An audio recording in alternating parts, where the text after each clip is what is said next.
नमस्कार सबैजनालाई मेरो च्यानल नेपाल अनलाइन सेयर मार्केटमा तपाईँलाई स्वागत छ। आज मैले देखाउने छु कसरी फ्यामिली मेम्बरको डिम्याट एकाउन्ट तपाईँ आफ्नो मेरोसेयर एकाउन्टमा लिङ्क गर्न सक्नुहुन्छ र लिङ्क गरेर कुन कुन कुराहरू तपाईँले एक्सेस गर्न सक्नुहुन्छ फ्यामिलीको डिम्याट एकाउन्टको र कुन कुन कुराहरू एक्सेस गर्न सक्नुहुन्न त्यो पनि मैले क्लियर गर्नेछु भिडियोको अन्त्यमा। र राम्रो कुरो के भन्दाखेरि मेरोसेयरमा एउटा फिचर छ, त्यो फिचर अनुसार तपाईँले फ्यामिलीको डिम्याट एकाउन्ट तपाईँ आफ्नो मेरोसेयरको एकाउन्टमा लिङ्क गर्न सक्नुहुन्छ। त्यही कुराहरू आज म देखाउँछु यो भिडियोमा कसरी तपाईँले फ्यामिलीको डिम्याट एकाउन्ट लिङ्क गर्न सक्नुहुन्छ। तपाईँको फ्यामिलीमा 3-4 जना मेम्बरहरू छन् र सबैको डिम्याट एकाउन्ट छ भने सबैको तपाईँहरूले लिङ्क गर्न सक्नुहुन्छ आफ्नोमा र लिङ्क गरेर तपाईँ फ्यामिलीको पनि डिम्याट एकाउन्टको पोर्टफोलियो र माई सेयरको डिटेलहरू चेक गर्न सक्नुहुन्छ। सो अब स्टार्ट गरौँ यो भिडियो। त्योभन्दा पहिला मेरो channel Nepal online share market subscribe गर्नुभएको छैन भने सब्सक्राइब गर्नु होला र बेल आइकन पनि क्लिक गर्नु होला आगामी दिनमा सेयर मार्केटका भिडियोहरू हेर्नको लागि। एकदमै नयाँ लगानीकर्ता हुनुहुन्छ, अझै पनि सेयर बजारको बारेमा थाहा छैन, कसरी एकाउन्टहरू बनाउने, कसरी एकाउन्टहरू चलाउने भने तल डिस्क्रिप्सनमा नेपाल सेयर बजारको लिङ्क छ, त्यो सब्सक्राइब गर्नु होला र त्यो भित्रको भिडियोहरू हेर्नु होला, त्यो बिगिनरको गाइडको लागि हो। सो अब स्टार्ट गरौँ र सबैभन्दा पहिला म तपाईँलाई आफ्नो मेरो सेयरको एकाउन्टमा लिएर जान्छु र त्यहाँ चाहिँ देखाउँछु मैले कुन ठाउँमा लिङ्क भन्ने अप्सन दिएको छ, कुन ठाउँमा तपाईँले हेर्न सक्नुहुन्छ लिङ्क भनेर। सो म आफ्नो मेरो सेयर लगइन गर्छु। मैले क्रोमबाट मेरो सेयर लगइन गर्छु। मेरो यहाँ अलरेडी बुकमार्कमा सेभ छ, यहाँ 1 क्लिकमै लगइन बक्स खुल्छ। डिपी सिलेक्ट गरेँ मैले।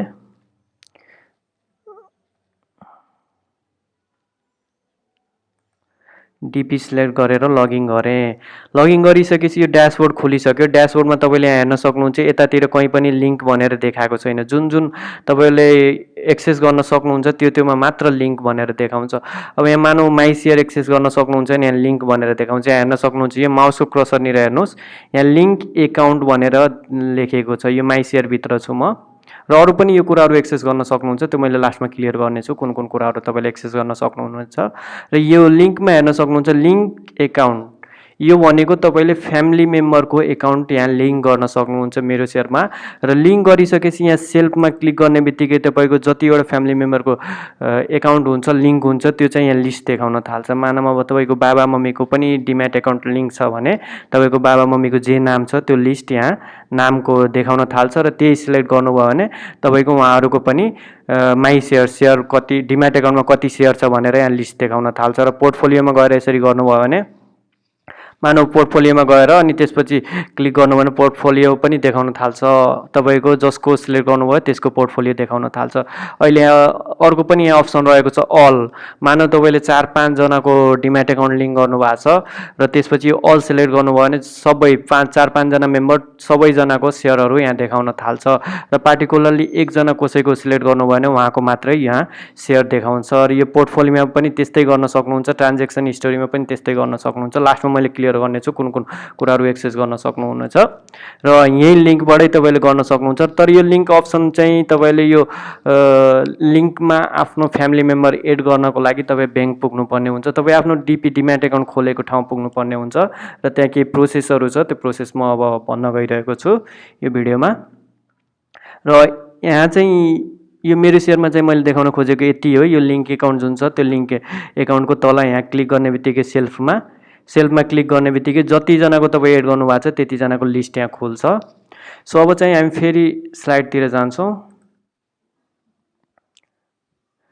अब यहाँ तपाईँले आफ्नो फ्यामिलीको डिम्याट एकाउन्ट लिङ्क गर्नको लागि केही क्राइटेरियाहरू पुरा गर्नुपर्ने हुन्छ। पहिलो क्राइटेरिया एकदमै इम्पोर्टेन्ट क्राइटेरिया भनेको तपाईँले जुन ठाउँमा डिम्याट एकाउन्ट खोल्नु भएको छ त्यही डिपीको डिम्याट एकाउन्ट तपाईँको फ्यामिली मेम्बरको नि हुनु पर्यो। मानौ तपाईँले सिद्धार्थ क्यापिटलबाट डिम्याट एकाउन्ट खोल्नु भएको छ भने अरू तपाईँको फ्यामिली मेम्बर जति छन् जसको तपाईँले लिङ्क गर्नुपर्ने छ तपाईँको मेरो सेयरमा डिम्याट एकाउन्ट, उहाँ सबैको चाहिँ त्यही डिपीबाट त्यही सिद्धार्थ क्यापिटलबाटै हुनुपर्छ। भन्नाले जुनबाट छ तपाईँको क्यापिटल, जुन क्यापिटलबाट तपाईँले खोल्नु भएको छ, त जुन ब्याङ्कबाट तपाईँले आफ्नो डिम्याट एकाउन्ट खोल्नु भएको छ त्यहीँबाट सबैजनाको डिम्याट एकाउन्ट हुनु पर्यो, बल्ल लिङ्क गर्न मिल्छ। एउटा यो क्राइटेरिया रह्यो।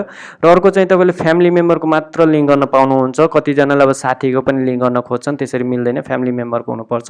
र अर्को कुरो चाहिँ तपाईँको फ्यामिली मेम्बर जसको लिङ्क गर्न चाहनुहुन्छ उहाँ चाहिँ एग्री पनि हुनुपर्छ, मैले लिङ्क गराउन चाहन्छु भनेर एग्री हुनुपर्छ, किनकि उहाँले सिग्नेचर पनि गर्नुपर्ने हुन्छ त्यो फर्ममा।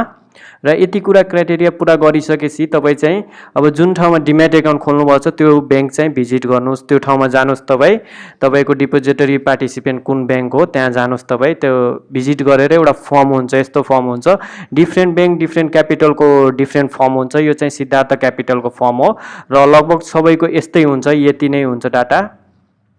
यहाँ अब जसरी यहाँ द म्यानेजर सिद्धार्थ क्यापिटल दिएको छ त्यस्तै अरू ब्याङ्क छ भने अरूको नाम दिन्छ, तर यो फर्मेट चाहिँ सेम हुन्छ, यस्तै हुन्छ फर्म। र यो फर्म तपाईँले ब्याङ्कबाट पाउन सक्नुहुन्छ, तपाईँको डिपीबाट पाउन सक्नुहुन्छ र यो फर्म लिएर तपाईँले फिलअप गर्नुपर्ने हुन्छ र फिलअप गरेर सबमिट गर्नुपर्ने हुन्छ। यहाँ चाहिँ अब खासै धेरै कुरा फिलअप गर्नुपर्ने छैन, यहाँ केही कुराहरू लेखेको छ, लेखेको कुरा त्यही हो, तपाईँले आफ्नो फ्यामिली मेम्बरको डिम्याट एकाउन्ट तपाईँको मेरो सेयरमा लिङ्क गर्न चाहनुहुन्छ भन्ने कुरा यहाँ लेखेको छ, डियर सर म्याडम भनेर।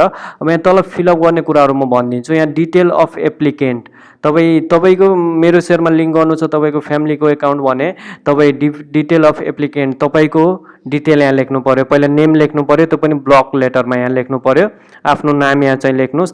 त्यसपछि यो क्लाइन्ट आइडी भनेको तपाईँको जुन डिम्याट एकाउन्ट छ, डिम्याट एकाउन्टको पछाडिको 8वटा अङ्क भनेको क्लाइन्ट आइडी हो। डिम्याट एकाउन्ट भनेको 16 अङ्कको हुन्छ र क्लाइन्ट आइडी भनेको 8 अङ्कको हुन्छ र डिम्याट एकाउन्टकै पछाडिको 8वटा अक्षर भनेको क्लाइन्ट आइडी हो। त्यो क्लाइन्ट आइडी यहाँ लेख्नुहोस्, यो तपाईँ काउन्ट गर्न सक्नुहुन्छ, 8वटा बक्स मात्र होला र यसमा तपाईँले आफ्नो क्लाइन्ट आइडी लेख्नुहोस् र नाम लेख्नुहोस्। त्यसपछि यहाँ तल गइसकेपछि detail of demat account of family member लेखेको छ, फ्यामिली मेम्बर जसको लिङ्क गर्न चाहनुहुन्छ उहाँको पनि तपाईँले केही डिटेल यहाँ फिलअप गर्नुपर्ने हुन्छ। यहाँ तपाईँले उहाँको नाम लेख्न सक्नुहुन्छ ब्लक लेटरमा र उहाँको पनि क्लाइन्ट आइडी यहाँ तल लेख्न सक्नुहुन्छ र उहाँको सिग्नेचर चाहिँ लिनुपर्ने हुन्छ जसको तपाईँले लिङ्क गराउन चाहनुहुन्छ र यहाँ रिलेसन पनि तपाईँले मेन्सन गर्नुपर्ने हुन्छ। बाबा हुनुहुन्छ भने बाबा, मम्मी हुनुहुन्छ भने मम्मी, अथवा बुढी हुनुहुन्छ भने जो पनि हुनुहुन्छ उहाँको रिलेसनसिप पनि तपाईँले यहाँ मेन्सन गर्नुपर्ने हुन्छ। र सबै गरिसकेपछि तपाईँको यहाँ सिग्नेचर चाहियो, एप्लिकेन्ट सिग्नेचर यहाँ चाहियो र फ्यामिली मेम्बर जसको चाहिँ डिम्याट एकाउन्ट तपाईँ लिङ्क गराउन खोज्दै हुनुहुन्छ उहाँको सिग्नेचर यहाँ चाहियो र डेट लेख्नु पर्यो। डेट यति लेखेर तपाईँले त्यो ब्याङ्कमा सबमिट गर्नु पर्यो। सबमिट गरेको केही टाइमपछि तपाईँको मेरो सेयरमा तपाईँको फ्यामिलीको डिम्याट एकाउन्ट लिङ्क हुन्छ र तपाईँ 3-4 जनाको लिङ्क गर्न चाहनुहुन्छ भने सेपरेट 3-4वटा फर्म नै फिलअप गर्नुपर्छ। लाइक 4 जना कि तपाईँले 4 जना मेम्बर छन्, 4 जनाकै डिम्याट तपाईँ लिङ्क गर्न चाहनुहुन्छ भने 4वटा फर्म सेपरेटली फिलअप गरेर त्यहाँ सबमिट गर्नुपर्ने हुन्छ यस्तै। अनि बल्ल सबमिट गरेको केही टाइमपछि तपाईँको मेरो सेयरमा तपाईँको फ्यामिलीको डिम्याट एकाउन्ट लिङ्क हुन्छ। अब त्यो लिङ्क भइसकेपछि तपाईँले आफ्नो मेरो सेयर खोलेर कुन कुराहरू आफ्नो फ्यामिलीको डिम्याट एकाउन्टको एक्सेस गर्न सक्नुहुन्छ, त्यो चाहिँ सबैभन्दा इम्पोर्टेन्ट कुरो रह्यो। अब कतिजनाले सोच्नुहुन्छ फ्यामिलीको डिम्याट एकाउन्ट लिङ्क गरेर मैले चाहिँ फ्यामिलीको डिम्याट एकाउन्टको नाममा मैले आइपिओ आफ्नै मेरो सेयरबाट एप्लाई गर्न सक्छु, त्यस्तो मिल्दैन। आइपिओ एप्लाई गर्न मिल्दैन, सेयरहरू ट्रान्सफर गर्न मिल्दैन, डब्लुएसिसी क्यालकुलेसन गर्न मिल्दैन, यो कुराहरू मिल्दैन तपाईँहरूलाई। अब यहाँ म देखाउँछु कुन कुराहरू एक्सेस गर्न सक्नुहुन्छ। यहाँ तपाईँले हेर्न सक्नुहुन्छ, यो मैले स्क्रिनसट राखेको छु, यहाँ मैले जुन यो बक्सभित्र राखेको छु यति कुराहरू मात्र तपाईँले फ्यामिलीको डिम्याट एकाउन्टको एक्सेस गर्न सक्नुहुन्छ र यो तलको अरू कुराहरू तपाईँले एक्सेस गर्न पाउनुहुन्न। लाइक यो ड्यासबोर्ड पाउनुहुन्न र तल गइसकेपछि माई डिटेल चाहिँ एक्सेस गर्न पाउनुहुन्छ। माई डिटेलमा गएर तपाईँले आफ्नो फ्यामिलीको डिटेल चाहिँ हेर्न सक्नुहुन्छ। माई सेयरमा गएर तपाईँको फ्यामिलीसँग कुन सेयर छ भनेर हेर्न सक्नुहुन्छ। फ्यामिलीको नाम यहाँ कर्नरमा हुन्छ, सिलेक्ट गरेर अघि मैले देखाएको थिएँ त्यसरी सिलेक्ट गरेर माई सेयर पनि हेर्न सक्नुहुन्छ, फ्यामिलीको सेयरहरू र फ्यामिलीले कुन ट्रान्जेक्सन गर्यो त्यो पनि ट्रान्जेक्सन हिस्टोरी पनि हेर्न सक्नुहुन्छ र फ्यामिलीको जुन लिङ्क भएको छ फ्यामिलीको जसको लिङ्क छ तपाईँको मेरो सेयरमा उहाँको पोर्टफोलियो पनि तपाईँले एक्सेस गर्न सक्नुहुन्छ। यो पहेँलो बक्सभित्र भएको यो 4वटा कुरा मात्र तपाईँले एक्सेस गर्न मिल्छ फ्यामिलीको डिम्याट एकाउन्टको। आफ्नो तपाईँले सबै गर्न सक्नुहुन्छ, आफ्नो चाहिँ आइपी एप्लाई गर्न, सेयर ट्रान्सफर गर्न सबै मिल्छ, तर फ्यामिलीको जुन लिङ्क गरिएको एकाउन्ट छ लिङ्क गरिएको एकाउन्टको जम्मा यो 4वटा कुरा मात्र एक्सेस गर्न मिल्छ। त्यो चाहिँ कुरा सम्झिराख्नुहोस्।